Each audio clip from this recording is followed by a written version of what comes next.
આ તો સાહેબ પત્રકાર ગાળો બીજાને કરે.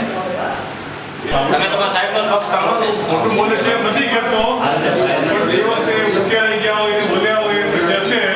એટલે દર વખતે એવું વર્તન કરે અમારો હરી કરવાનો ધંધો છે, બીજું કાંઈ નથી. અને અત્યારનો જ બનાવ છે.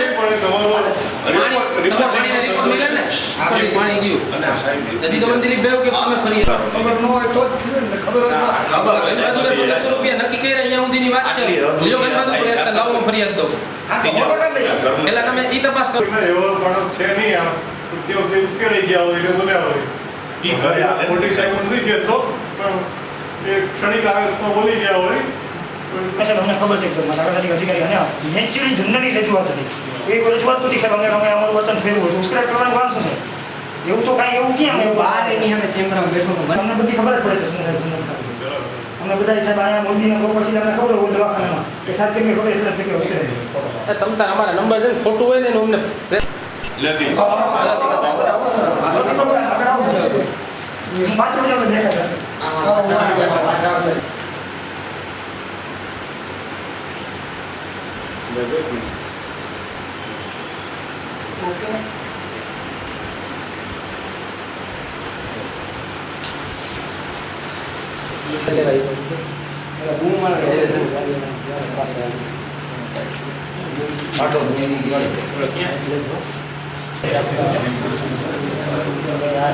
આમાં આપણે ગાડું આવી છે એમને બરફ શોખત નથી. અમે તો બધા ગાડું આપતા જ હોય છે, પણ પાછળથી તો આપતા જ હોય. ટૂંકમાં અમારી રજૂ આવું વર્તન કરતો હોય કોઈ પણ કારણ બગડે. મહિલાઓ સાથે છે ને અનફેક્ટરી વર્તન કરે, ઘણી બધી ફરિયાદ કરે.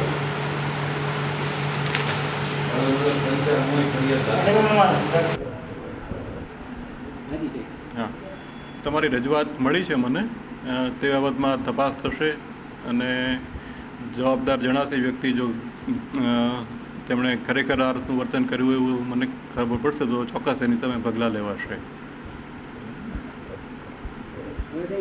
આજે એક પત્રકારે એક માહિતી માંગવા માટે ડૉક્ટર પાસે ગયું, ત્યાં તેનું ઉદ્ધતાઈ ભરેલું વર્તન, એના વિરુદ્ધ પગલાં શું લેશો? સરકારી નિયમ મુજબ સૌથી પહેલાં અમે એનો ખુલાસો પૂછીએ. તેમનો ખુલાસો આવે તેની ઉપર અમે આગળ તપાસ કરીએ. ખુલાસો ગ્રાહ્ય રાખવો કે નહીં તે નક્કી કરીએ, અને ખુલાસો ગ્રાહ્ય ન રખાય એવો હોય તો એની ઉપર પછી આગળ જો શિક્ષાત્મક પગલાંમાં બદલીની ભલામણ કે એવું જે પણ કરવાનું થાય તેને માટે અમે આગળ ઉપર રજૂઆત કરીએ. શું નામ આપનું? આરવી પાઠકજી.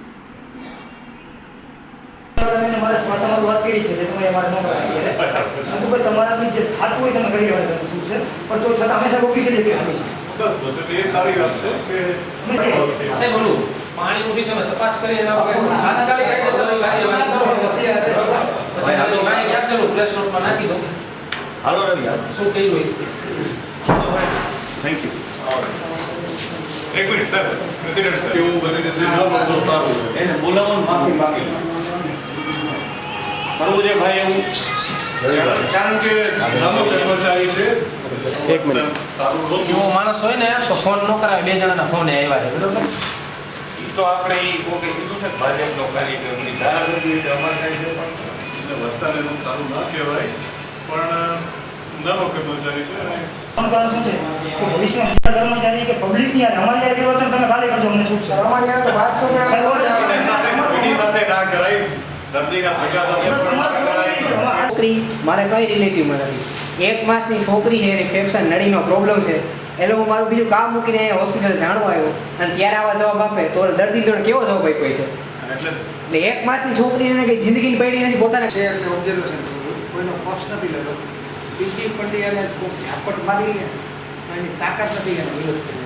કેટલો ઇલિકલમાં હું એને પત્ર એક સાહેબ કોટા મારી ઈ ન સાટું થઈને આ પંડિયાએ મારેલો છે. ઈ ન સારે તું શું કામ જાશે? ન સારે મારે સંબંધ છે બરોબર. અને પંડિયાને માર્યો ને મારી પાસે શૂટિંગ પડ્યું છે. ઈ પંડિયા કોઈ હારો મારે નથી, તમે એનું ખેંચતા હોય બરોબર. અમને જોઈને ભાગી ગયા કે જાજા માણસો છે, એટલે બપોરે અમે આવ્યા ત્યારે 5 જણા હાજર હતા, એનો છોકરો 4 જણા બીજા એવો સીધો મને અંદર આવી જાય સાહેબ 2 મિનિટનો કહેવો. ઈ કાલે અમે ઓફિસ અમને ખબર છે કે અમે જવાબદાર વ્યક્તિ છીએ અને તમે વર્તન સાહેબ કરી નવા આવ્યા છે સાહેબ બે મહિના થયા છે. ટૂંકમાં મને દાદા વર્ષ થયા એટલે મને ખબર છે કે ઈ માણસ નીકળ છે એ વ્યક્તિની ઈ વાત. ક્ષેત્ર જે ગામ આખાના હિસ્ટ્રી સીટર હોય ને એને અમે કંઈક જાવે તો હું કામ જે એટલે એ અમારી રાહ જોઈને બેઠા હોય આગળ પણ એ ધંધો અમારો નથી. તો એના માનવાનું ફેર શું છે? તમે એની અમે રજૂઆત જે કરવી છે તો તમારી એમ રજૂઆત કરવી છે એવું છે. એટલે ઈ કોઈ જેન્યુઇન વાત કરવાની છે. એમાં શું થાય? હવે બને ત્યાં સુધી આપણે એને કોઈ નથી પણ જે સ્ટાફ છે જે સ્ટાફની હાજરી બનાવેલો છે એની હાજરીમાંથી કરી લેતો હોય. ના ના ના ના ભલે ભલે એ હાજરીમાં માફી માંગી લે એકવાર જવા એક સેકન્ડ ના ના હું બોલું. તો સાહેબ શું છે બીજા સ્ટાફને આમાં ધ્યાન દોરવાની શું વાત છે કે ભાઈ આને ઇગ્નોર કરશું તો કાલે બીજા કોઈ સ્ટાફ છે કે બીજો કોઈ વર્ગ 4 નો કર્મચારી વર્ગ 3 નો કર્મચારી છે બધા મળીને ગમે એ બોલવાનું બોલી છે. અને મારા સાહેબ ઉપર બેઠા હતા બરોબર છે મારા સાહેબ બેઠા હતા મેં મને સમજાવ્યા જે રીતે ઓલા બે આગળ આવ્યા હતા અને મેં કીધું ભાઈ એમ જાઓ હું પત્રકાર છું મને ફોટો પાડવા માંડ્યા અમે તો સાહેબ દાદાગીરી આવીને કરવા માંડ્યા તો સાહેબ એક કામ કરો ને ઇન્ક્વાયરી ખાલી કરો ને આપણે બીજી વાત કરીએ. તમે મારી ભાવનાથી હું છે ને આ બરોબર છે હાલો ચાલો સાહેબ મળીએ. મેડમ બાપા આકલ મારી દો એટલે બધા